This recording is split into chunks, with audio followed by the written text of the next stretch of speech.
तो स्वागत है आपका संस्कृत के इस नए लेक्चर वीडियो में। आज हम लोग 13 पार्ट का विश्लेषण करने वाले हैं with objective with subjective all जितने मेरे एग्जाम है उसके लिए। मैं ऐसा नहीं बोलूँगा कि 2022 के लिए है। अगर आपका ये बुक नहीं बदला 2023 में तो 23 हो 24 हो कोई भी एग्जाम में आप दे संस्कृत का, इस चैप्टर से आपका एक भी क्वेश्चन नहीं छूटेगा। हम लोग इतना बेहतरीन मतलब विश्लेषण करने जा रहे हैं। कम समय में एक ऐसा तैयारी करने जा रहे हैं हम लोग कि हमारा कोई क्वेश्चन हो मतलब छूटने नाम का तो बिल्कुल आप भूलिए कि आपसे क्वेश्चन छूटेगा इस चैप्टर से। आपने सिर्फ एक बार वीडियो को अच्छे से देख लिया, एक बार उसका आपने लिखित जो मैं नोट्स दिखाऊंगा वहाँ से अपने नोट्स को वीडियो करके लिख लिया। फिर बीच बीच में आपका काम बनेगा कि बीच 6 दिन 7 दिन पर एक बार रिवाइज कर लेंगे, क्योंकि आप जो स्क्रीन पर जो आपको माँ दिख रही होंगी, माँ सरस्वती का यही कहना है कि विद्या जो है अभ्यास की चीज़ है। जितना इसको हम लोग जिस तरह मिट्टी में बोलते हैं कि जिस तरह तलवार को जितना हम लोग घर्षण करते हैं मिट्टी पे या किसी चीज़ में रगड़ते हैं, जितना उसमें चमक आता है, माँ बिल्कुल उसी प्रकार है। जितना इनको हम पढ़ेंगे, जितना इनको हम रिवीजन करेंगे, ये उतना निखरेंगे, उतना विद्या में धार आएगा, उतना ज्ञान आपका बढ़ेगा। ठीक है ना। तो शुरू करते हैं वीडियो बिना देर किए हुए 13 पाठ। ठीक है ना। चलिए पहले मैं 13 पाठ से आपका नाम दर्शन करा दूँ। जो है ये विश्व शांति पाठ है। क्या है? विश्व शांति। इसमें क्या है हम लोग का यहाँ पर लिखा गया है कि हम लोग इसमें पढ़ने क्या जा रहे हैं। पठे अस्मिनी संसारे वर्तमानस्य पहले इसमें जो है पहले यहाँ के थोड़ा इसको फिगर को देखिए, और ये चित्र कुछ बता रही है, आपसे कुछ बोलना चाह रही है। चित्र को इसकी मतलब चित्र की मतलब भावना को समझिए। ये चित्र हमें आपको इशारा दे रहे हुए कि देखिए कुछ लोगों पे मतलब जनता है भोली भाले, उस पर गोलियाँ बरसाई जा रही है, शांति नहीं है उनमें। क्या है, वो लोग चहल मचल भाग रहे हैं इधर उधर से, किसी को जो कोई जख्मी पड़ रहा है, कोई गिर रहा है, सब एक दूसरे को मतलब इधर से भाग रहे हैं, कोई शस्त्र पर वार कर रहा है। ठीक है ना। यानी अशांति है, यानी विश्व शांति। विश्व में शायद शांति उनती है कि नहीं, इस पे हम लोग पढ़ने जा रहे हैं कि विश्व में शांति है कि नहीं है। यही पर थोड़ा सा कुछ इसको देख लेते हैं क्या पढ़ने जा रहे हैं। पठे अस्मिन् संसारे वर्तमानस्य अशांति वातावरणस्य चित्रणम। मतलब इसमें जो चित्रण किया गया है चैप्टर में, विश्व में क्या है, आज विश्व के वर्तमान स्थिति जो है क्या है, उसमें अशांति है। इसके बारे में पढ़ें। देशस्यु क्या है, आंतरिक बाह्य, मतलब देश में बाहरी और देश के आंतरिक और बाह्य सब में क्या है, अशांति है, अंदर में भी और बाहर में भी। यही हम लोग इसमें पढ़ने जा रहे हैं। तो शुरू करते हैं अपना चैप्टर जो हमारा शुरू हो रहा है यहाँ से। यहाँ जो पढ़ना था बुक में हेडिंग दे दिया गया है। अब हम लोग पढ़ते हैं कि शुरू करते हैं इसका क्या है एक्सप्लेनेशन। अब देखिए मैं इस बार थोड़ा सा काम किया हूँ, इस बार नोट्स का हर बार के इस बार थोड़ा अलग बनाया हूँ। मैं क्या किया हूँ, हर बार नंबर देते चला गया हूँ। तो ये मैं यहाँ भी नंबर देते जा रहा हूँ, इसके आप वहाँ से आंसर समझते चलेंगे। चलिए तो आपको कुछ नंबर दिख रहे होंगे इसमें। मेरे नंबर लिखने का तात्पर्य था मैंने थोड़ा समय का बचाया हूँ। समय बचाया हूँ इसलिए कि आपका भी एग्ज़ाम जितने नज़दीक आ रहा है, समय बहुत इंपॉर्टेंट है। हम लोग समय ज़्यादा जाहिर नहीं करेंगे। अब मैंने यहाँ 1 लिख दिया हूँ, इसका मतलब ये यहाँ से यहाँ तक वाक्य का अर्थ बताने जा रहा हूँ। यहाँ 2 लिखा हूँ तो इसका मतलब यहाँ से लेकर के ये यहाँ तक। 3 यहाँ से चालू हुआ तो ये ख़त्म कहाँ पे होगा, जहाँ पूर्ण विराम होगा, पूर्ण विराम यहाँ पे 4। ऐसा ही करके मैंने नोट्स में भी नंबर दिया हूँ। इसका समझने में आपको समझने का आपका आंसर से समझने में आसानी हो गया। और वहाँ बुक में 1 लिखा हूँ तो इसका मतलब 1 का आंसर यहाँ से। यहाँ 2 लिखा हूँ, इसका मतलब उसका भावार्थ है यहाँ से। 3 मतलब यहाँ से। एक बार से भावार्थ समझ गए ना तो आपका संस्कृत आपके मुट्ठी में हो जाएगा। बहुत मेहनत करना पड़ता है इसके लिए। आप खुद से कभी ट्राई कीजिएगा, आप इसके ऊपर भावार्थ लिखिएगा सोच समझ के, देखिए आपको कितना समय लग जाएगा करने में। हो सकता है कि आपको कहीं कोचिंग में इतना ढंग से पढ़ाया भी ना गया हो संस्कृत, जिस तरह आप यहाँ से सीखने वाले हैं। चलिए वातावरण संसार क्या बोला कि कुछ बोल रहा है कि वर्तमाने यानी वर्तमान में, संसार में क्या है, प्रायः क्या है, सभी देशों में क्या है, उपद्रव, सर्वेषु देशेषु यानी उपद्रव है। क्या है, उपद्रव है। और क्या है, अशांति है। और क्या है, अशांति है। दूसरा में हम लोग पढ़ रहे हैं कि दूसरा में पढ़ रहे हैं कि लिखा है कि क्वचिदेव शांत वातावरणम वर्तते। कोई ऐसा ही जगह होगा, स्थान होगा, कोई देश होगा जहाँ क्या है, शांति का वातावरण हो। अब कि क्वचित् देशस्य आंतरिक समस्या मत्सृत्य कलहो वर्तते तेन शत्रुराज्यानि मुदामिनानि कलहम वर्धयन्ति। मतलब बताया जा रहा है दूसरा में कि बहुत ही कम हो कि शांतिमय का वातावरण कहीं पे हो। ठीक है। तीसरा में बताया जा रहा है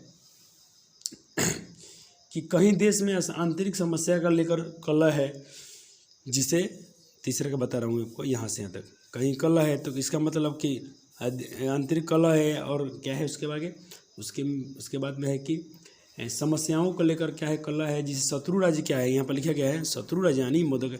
देखिए मोदक मतलब मिठाई होता है, खुशियाँ मनाना, यहाँ थोड़ा मुहावरा कटाक्ष दिया गया है।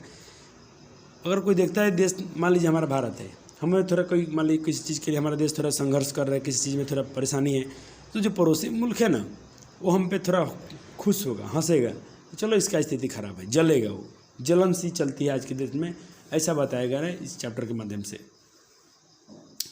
चलिए चौथा, और क्या करेगा वो, और कलह बढ़ाएगा हमारा। ठीक है, पहले हम लोग क्या करते हैं 8 नंबर तक का संस्कृत मैं पढ़ लेता हूँ, फिर उसको मैं नोट्स दिखाऊंगा, वहाँ से कर लेंगे। ये इंपॉर्टेंट लाइन है कि आज की जो सभी राज्य में है परस्पर क्या है, उनमें शीत युद्ध मालूम चलता है। क्या है कि शीत युद्ध चल रहा हो, ऐसा मालूम चल रहा है, शीत युद्ध प्रचलती। वस्तुतः संसार का अशांति सागर से कुलम ध्यान सिनो दृश्यते। दृश्य में दिखाई दे रहा है, कैसा दृश्य दिखाई दे रहा है भाई। चौथा में बताया जा रहा है कि कहीं अनेक राज्य में आपस में शीत युद्ध चल रहा है। वस्तुतः पचौल ने बताया है कि पचौ में यहाँ से बता रहा है वस्तुतः संसार में थोड़ा गले में प्रॉब्लम है, इसके लिए माफ़ी चाहेंगे, लेकिन वीडियो बनाना है तो हर हाल में दूंगा, इसके लिए मैं लिख दिया हूँ। थोड़ा आवाज़ में हमारा आपको क्लियर ना भी मालूम चले, आप एक बार नोट्स लिख लेंगे ना तो आपको बस पढ़ाने की जरूरत नहीं, खुद से मास्टर हो जाएंगे। तो पचम लिखे वस्तुतः अशांत सागर के दोनों किनारों के बीच स्थित लग रहा है, ऐसा स्थिति तो चल रहा है, और ऐसा लग रहा है कि मान लीजिए कोई अशांत सागर है, उसके दोनों किनारे पे एक सिर पे कोई है, कोई दूसरे सिर पे है, ऐसा स्थिति लग रहा है। छठा हो गया। चलिए सातवां पढ़ते हैं। सातवां हमारा क्या है, अध्यय। अध्यय का मतलब याद रखिएगा, आज होता है, क्या होता है आज विश्व को, इसका मतलब बता रहे हैं कि आज विश्व को नष्ट करने वाली अनेक अरबों, देखिए अनेक अरबों, बहुत जाने का मतलब है बहुत संख्या में क्या है, आविष्करंती संति, क्या शस्त्र, यहाँ लिखा है शस्त्र। आज क्या है कि भाई देश में विश्व को नष्ट करने वाले अनेक अरबों शस्त्रों का आविष्कार किया हो चुका होगा, मतलब आविष्कार हो चुका है या हो रहा है। अब समझिए कि किस बात की बात आ रही है, यहाँ निर्देश किया जा रहा है, जैसे परमाणु बम होता है, एटम बम होता है, उस पर जिक्र किया जा रहा है। कभी की निगाहें वहाँ पे है लिखने वाले की। देखिए यहाँ पे दृश्य में भी वही देखे थे, बंदूक गोली के बाद चल रहे हैं, सब देश यही बना रहे हैं, कोई बंदूक बना रहा है, कोई तोप, मिसाइल, परमाणु बम, एटम बम, ये सब क्या है, विध्वंस करने वाले। इसी संसार में कलह आएगी, इसमें शांति नहीं होगी। आखिरी पढ़ते हैं, तरेव मानवता सस्य भयम, इसमें क्या मानव भय है, क्या है, मानव के बिना इसमें क्या भय उत्पन्न हो रहा है। चलिए अब सबका आंसर यहाँ से कर लेंगे, नंबर लिख दिया हूँ, आप नंबर बाय नंबर बुक में भी लिख दिया था, वहाँ से नंबर नोट कर लेंगे और यहाँ से लिख लीजिएगा। ये 3 नंबर, 1 नंबर यहाँ से यहाँ तक, ये 2 नंबर हो गया। 3 नंबर में मैं पढ़ के समझा दिया हूँ, वही बात इसमें लिखी गई है। चौथा नंबर यहाँ से यहाँ तक, ये 5वें का आंसर है, छठा का आंसर है, 7वें का भावार्थ है और 8वें का भावार्थ है। उम्मीद करता हूँ कि वीडियो को आपने लिख लिया होगा। एक बार और जूम करके दिखाता हूँ, ये रहा।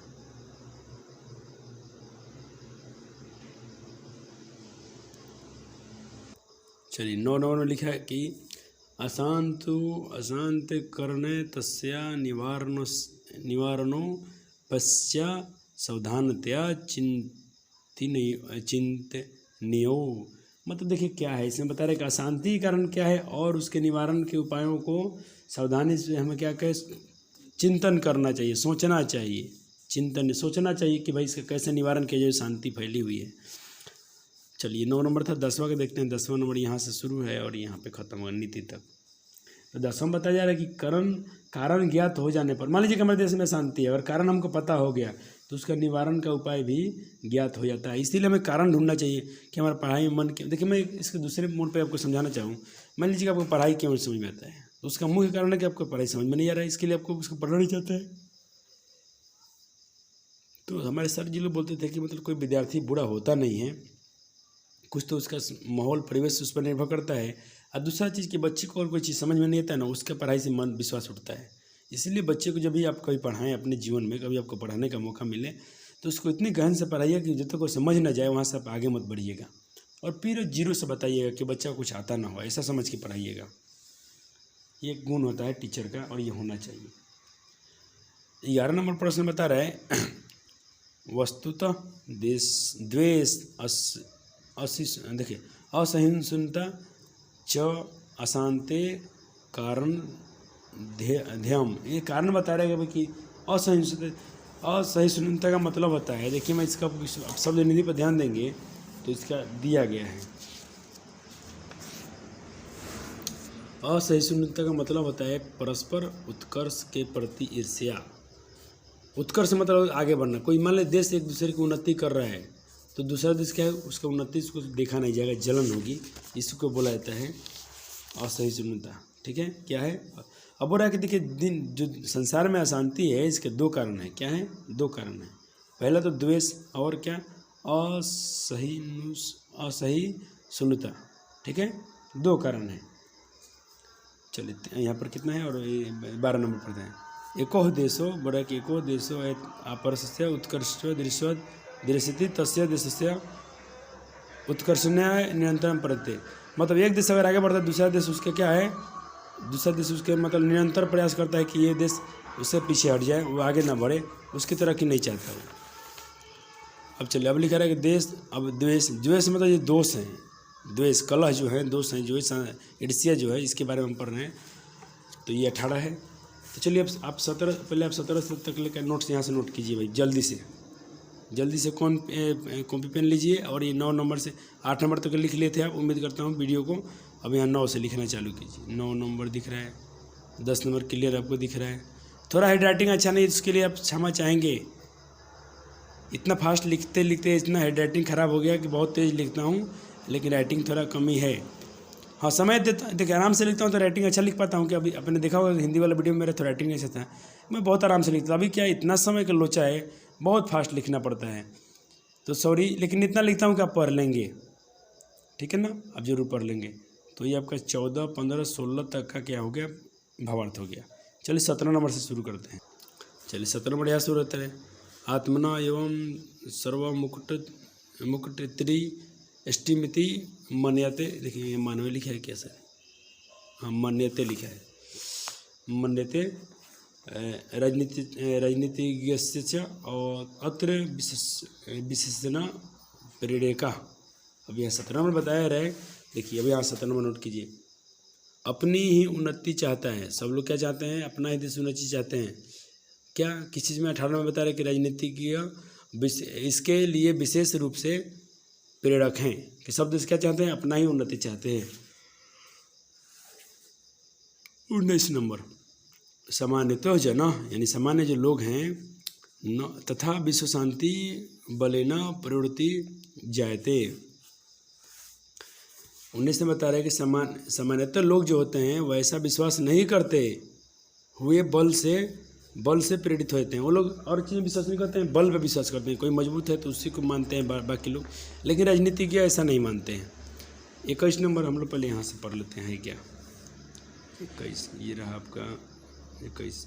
परोपकार इति प्रवृत्ता उद्यते तदा सर्वे स्वार्थ त्यजेयु अत्र महापुरुष विद्यांश चिंता कस्यच न विरला संति। ठीक है, आप यहाँ से सब जितने देखिए, मैं नंबर इसलिए दिया हूँ आपको नोट्स करने में बहुत आसान हो जाएगी। नंबर दे दिया हूँ यहाँ 19 से, तो यहाँ पे ख़त्म होगा तो 20 चालू हो जाएगा, 20। ठीक है, यहाँ से 21 हो जाएगा, फिर यहाँ पे ख़त्म होगा तो ये 22 हो जाएगा, फिर 23 चालू से हो गया। ठीक है ना, आप नंबर यहाँ से कर लेंगे और हिंदी यहाँ से पढ़ लीजिए, आपका काम हो जाएगा। काम होगा ही नहीं, आपका बिल्कुल ऐसा काम होगा कि मतलब इसके बाद किसी को इस पूरे कहानी का मतलब समझा सकते हैं। ठीक है, चलिए 24 नंबर से पढ़ते हैं। बोल रहा है कि और पहले 24 नंबर बताता हूँ कहाँ शुरू हो रहा है। देखिए 24 नंबर शुरू हो रहा है, कहाँ खत्म होगा, देखिए यहाँ पे खत्म हो जाएगा। तो ये मेरे कहने का मतलब यहाँ से तक मेरे 24 है। अब यहाँ से क्या होगा, 25 होगा। नंबर नहीं दिया हूँ, आप नंबर अपने से लिख लेंगे, एक फुल स्टॉप पर एक नंबर बढ़ाते चलेंगे। और 24 कहने का मतलब यहाँ खत्म होगा। तो 24 में बताया जा रहा है कि देखिए पहले तो बताया है 23 में कि उनका जो कर्तव्य है कि वे लोगों के समाजों में और राज्यों में परामर्श की भावना जागृत करें। किस लोग की बात में, जो लोग देश में शांति चाहते हैं, महापुरुष हैं, उनको बताया जा रहा है। चिंताजनक के लोगों में जो चिंता करते हैं देश के लिए। अगला बात 24 में जो हम लोग जिसके संस्कृत पढ़ते हैं, यहाँ इसके हिंदी जानते हैं, बोले कि सुख बोलते हैं कि और जो सुख जो है और सूखा जो उपदेश हो, बोले कि और सूखा जो उपदेश है, जो सूखा उपदेश नहीं, उपदेश ही पर्याप्त नहीं है। मतलब और सिर्फ कह सकते हैं कि और सिर्फ जो उपदेश ही होता है वह प्रयुक्त नहीं होता है। ठीक है, उसमें और काम करना पड़ता है। बताया जा रहा है कि कार्यान्वयन जीवन में अनिवार्य है कि, ठीक है, यहाँ तक। अब 25 चालू हो गया। 25 का हिंदी जान लेते हैं। अब यहाँ से आप सब समझ जाएंगे कि 25 मेरा कौन है, 26 कौन है। ठीक है ना, जहाँ जहाँ स्टेप खत्म होगा एक एक नंबर वृद्धि करते आप चले जाएंगे। मैं अब सिर्फ हिंदी पढ़ देता हूँ। अब बताया जा रहा है 25 में कि उसने समय समय पर विश्व युद्ध की आशंका को दूर किया।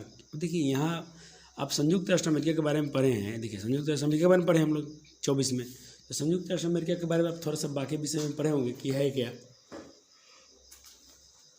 तो उसका काम क्या होता है कि सारे देश को, मतलब विश्व में सारे देशों में विश्व शांति कायम करना। शांति कायम करना उसका मतलब होता है सारे देशों में शांति कायम रखता है। और देखिए क्या बोल रहे हैं इसमें कि भाई उसने तो शांति तो कायम किया ही संयुक्त राष्ट्र अमेरिका। अब देखिए नाम तो खोल के नहीं बताया गया है। संयुक्त राष्ट्र आप समझते हैं कौन है, अमेरिका ही होता है। आदि संस्थाएं जो हैं क्या करती हैं, वो समय समय पर विश्व शांति, विश्व युद्ध को क्या करते टाल देती है। मान लीजिए दो देशों में लड़ाई होने को अब समय मौका गया, फिर भी उसको टाल देती है। चलिए 27 पढ़ते हैं। मैं नंबरिंग रुक के कर ही देता हूँ कि आपको दिक्कत नहीं होगा। चलिए मैंने सब पे नंबरिंग लगा दिया, आप समझते चलेंगे कि कौन क्या है। 26 यहाँ से तक 27 है, 28 है। आप यहाँ पे 28 लिखा है, मतलब देखिए मैं यहाँ लिखा हूँ, अगर मान लीजिए 26 यहाँ पे लिखा हूँ तो 26 कहाँ खत्म होगा, ये फुल स्टॉप पर। फिर यहाँ क्या लिख दिया हूँ 27, ये खत्म होगा यहाँ पे, यहाँ से 28 चालू हो गया। तो यहाँ पे भी नंबर डाल दिया हूँ कि आपको बस आप समझ गए कि आंसर क्या होने वाला है आपका। जहाँ भी